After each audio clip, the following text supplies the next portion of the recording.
Hey folks, it's Maxie here and welcome to another TEW2020 video.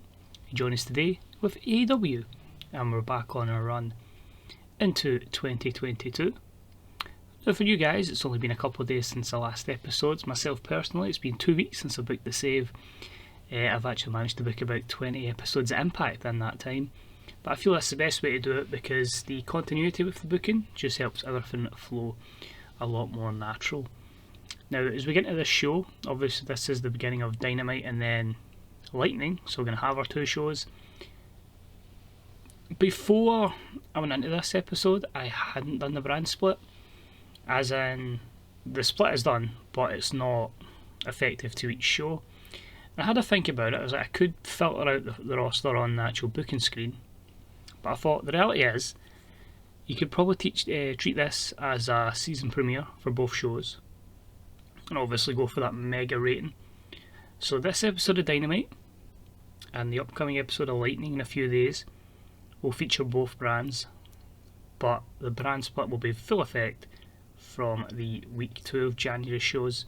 But we'll run through on Dynamite who will be on Dynamite, and we'll run through on Lightning who's going to be on Lightning. That sounds like a good plan, so we'll go with that. So without further ado, we'll crack on. Quite a stacked show. Obviously some big things because it's a season premiere type episode. We'll see how it goes down as we begin 2022. So we have 14,993 fans at Stockton, California, 7 away from a sellout. And as always, we've got our dark taping beforehand with a lot of dark matches. With Samurai Del Sol defeat Frankie Kazarian in 940 with the Rising Sun, a 58 matchup here. We had the team of Anna Jay, Stu Grayson and Eva Luno defeat Kylie Ray, Sonny Kiss and Joey Janela in 9:30 when Anna Jay pinned Kylie Ray. A 51 here. Kylie Ray off her game, but some good performances there that I'm happy with, and Anna Jay scoring the pinfall. We also had the team of Kingston's Paradise, Eddie Kingston, Luster and Peter Avalon defeating Austin Gunn, Brandon Cutler and Michael Nakazawa in 7:12 when Avalon pinned Cutler. That was a 45, Nakazawa off his game, but we're slowly but surely getting some good performances out of Luster and Avalon. And we had Toni Storm, the AEW Women's Champion, defeat Cassie in 10:30 with Strong Zero. A very strong 60 matchup here. Probably a bit disappointing for both that they're on the pre-show, but once we go to brand split, more opportunities will occur. And we had a pre-show match that had a decent reaction from the crowd at Subpar Wrestling as Jungle Boy defeated Matt Hardy in 11:43 by pinfall. So a 62, very happy with that. I feel like Matt Hardy's someone that could certainly take Jungle Boy to the next level. So we start the show and we get that 100 rating right out the bat. And it's Mick Foley in the ring, and he introduces the crowd to the 3 combatants that will challenge and compete for the AEW World Championship at the New Year's Spectacular. That's what we're going for.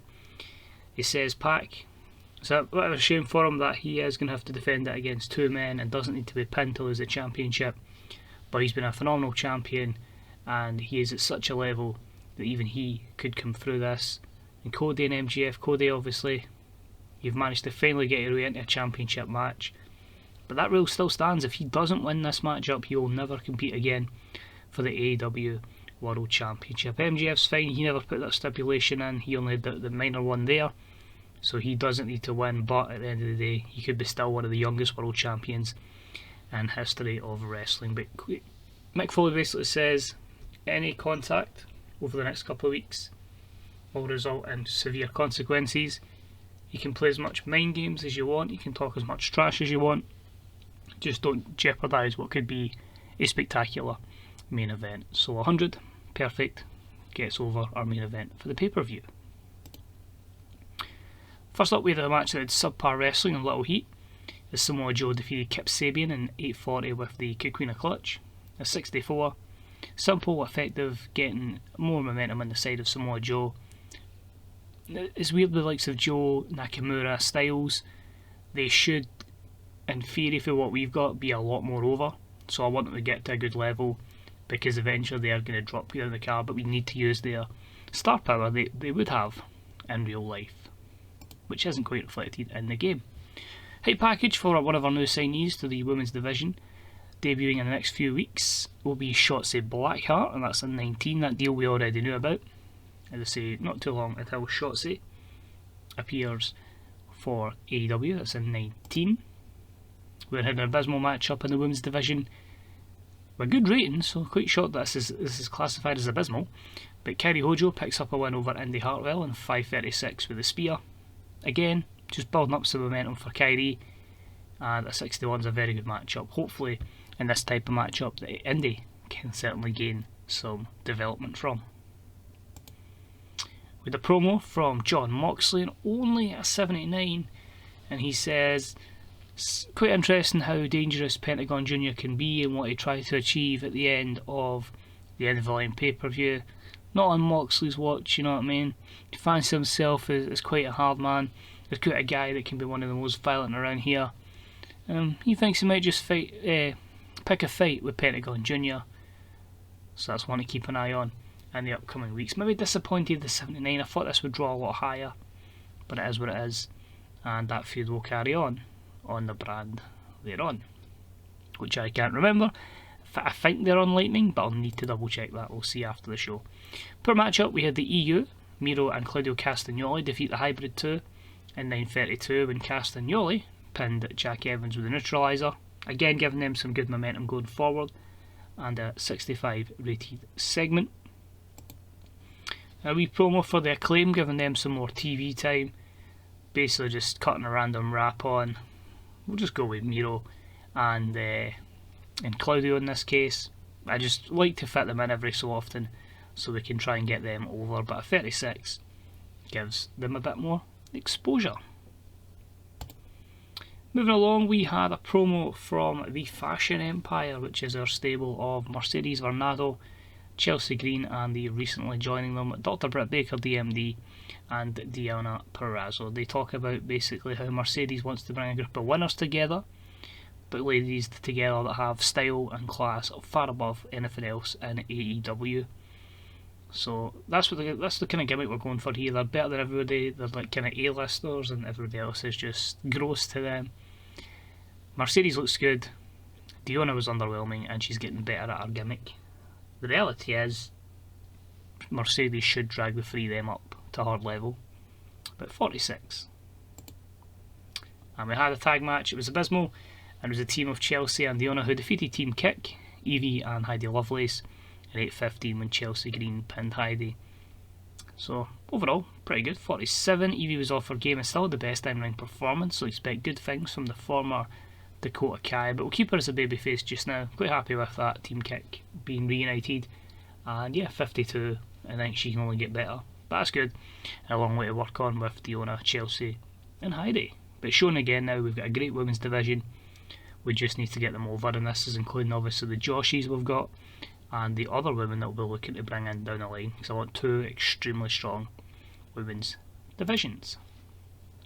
Speaking of women, we have the Women of the Dark Order alongside the leader of the cult, or the group, however you wish to look at it.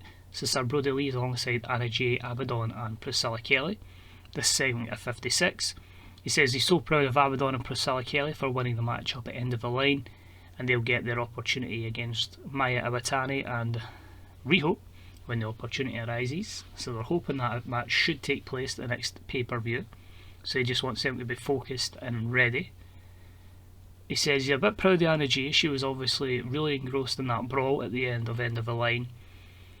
He's frustrated that he was the one that got pinned by Kenny Omega, but he still says there's something they need to tap into with Anna Jay. So that's a 56 as that storyline continues. Technically, I know I don't run storylines, but it continues, believe me. 6-man action, we had Best Friends taking on the Uprising, and the Friends of MJF pick up the win here. So it's a poor matchup as Wardlow, Ricky Starks and Mark Quinn defeat Best Friends Cassidy, Taylor and Beretta in 9:54 when Ricky Starks pinned Chuck Taylor with a Buster Keaton.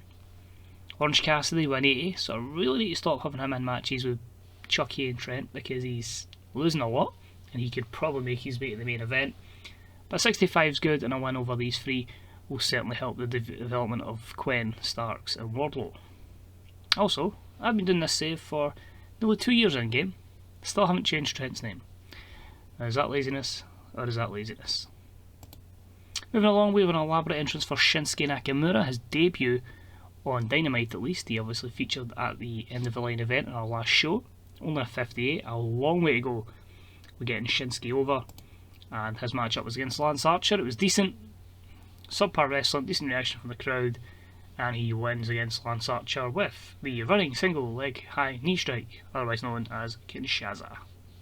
65, 64 from Nakamura, 63 from Archer. His Shin get declining physical ability. He's got stamina after 10 minutes and declining physical ability, as does Lance Archer, although to be fair I did make this wild brawl, so they would have been going all out for that 10 minutes. But I just wanted like a proper introduction to Nakamura on Dynamite, given it his all, and maybe that was a wee bit detrimental to him. Leads us to a hype package to promote the return of Hangman Page. He'll be back in a few weeks' time. He is over his injury, and we'll see him return to Dynamite. He is on Dynamite very soon, so the Hangman will be coming. I just need to find a program for him, which is a 69, which is a wee bit worrying. And then we have a hype package with Cody, Kenny, Nick and Matt. Somehow this only gets a 68, which again is baffling. It must have been rated on, I don't know, because all of it good overness and even entertainment skills. Kenny and Cody would have high ones, despite Nick and Matt not so much, but it is what it is. And this one, what I've went for, because it would have been far too long to type out, is basically Cody approaching Kenny in the box ahead of tonight's main event matchup, which is going to be Kenny, Nick, Matt and Prince Devitt against the Inner Circle. And Cody basically says, I've been through all this hassle with the likes of MJF, with Uprising, with Pac, with everything, and you guys haven't been there, and you're in this big feud, battling in a circle, battling the Dark Order. You've never asked me, and you're battling in a circle tonight, and you've never asked me. What's the problem? And obviously Nick and Matt just says, we just happen to be feuding with or having a problem with the same people that Devitt did. So it's nothing personal. You're still part of the elite. We are the four guys. We're all going to be on both shows because we are part of the elite. I wouldn't worry about it, Cody. So they all just walk off, take ready for the main event match, and Cody is a wee bit angry, a wee bit bitter. You can see it in his eyes. That drew a 68. Our main event, 78. Super matchup: Kenny, Prince Devitt and the Young Bucks defeat the Inner Circle, Santana, Ortiz, Sammy Guevara and Jake Hager in 2051 when Devitt pinned Ortiz with Shigata's Prince's Throne. So 78. Mixed performances across the board. Sammy went 95, Kenny went 90, Devitt was the weak link in the babyface team with a 78, and Hager and Santana and the heels. So look at our dirt sheet. What cost us? Yeah, just an inexperience of the announced team and inconsistency. I was wondering if maybe the lack of overness on Hager and maybe Ortiz and Santana would cost, but could just be a case, or the amount of people in the match maybe cost it, but it is what it is.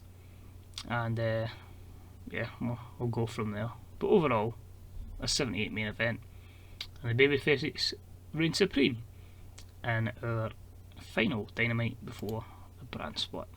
82, the show increased their popularity in 14 regions. That doesn't seem a lot. But remember, obviously we have changed the TV deals dramatically. Of course, Dynamite loses a lot of places around the world, so we could give that to Lightning. But obviously we had to just make sure we were financially sound here, because we have to wait now, pretty much a year, before we get to our big event, our chance to get a new TV deal. So we'll go to the main screen, we'll see what's occurring. It's just kind of ticking along, making sure the problem is we're actually fine in the US and Canada. We actually really just need to look at other places around the world and get a bit more from there. Let's see what we've got. Ricky Starks isn't a good worker. Ricky Starks isn't a good worker. Mercedes Vernado isn't a good worker. I think she already is, but okay. And a 2.48. So we actually never really lost much in terms of viewership compared to what we've had. Let's just a wee quick look. Company Wars, AEW, show, no, show history, I want top 100. There we go.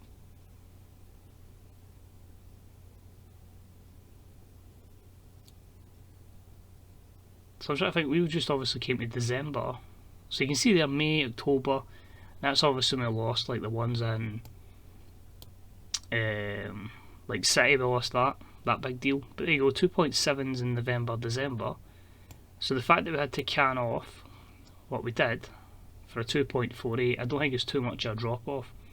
I think it all depends on what we get in terms of attendance for this one, for Lightning. So see, Lightning is exclusively on AEW Live, but it is medium. Well, that's just covering the US. It's fascinating, covering Canada. It's just covering the US, Asia, and Mexico, in comparison to AEW Live, which is covering all around the world. So that'll be intriguing to see how it goes down. I think in that show we basically gained pop in Mexico and Asia, but we're fine. 82 is the rating we need to get for America. So you'll probably see a few spoilers here. There isn't too many people that are going to be debuting anytime soon that you don't already know about. Maybe see a name or two, but I didn't bulk up too much at the company. So we'll go basically with the male superstars on Dynamite. So Dynamite going forward, you're going to see Ace Austin.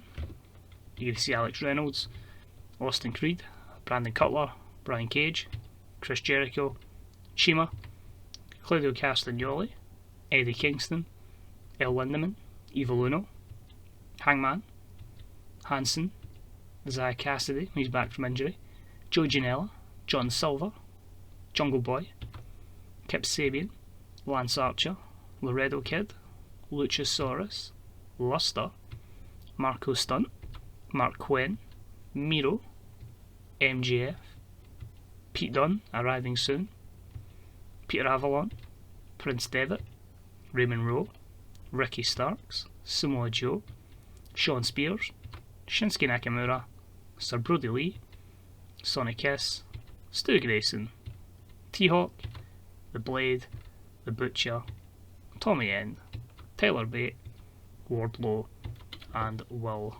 Ospreay.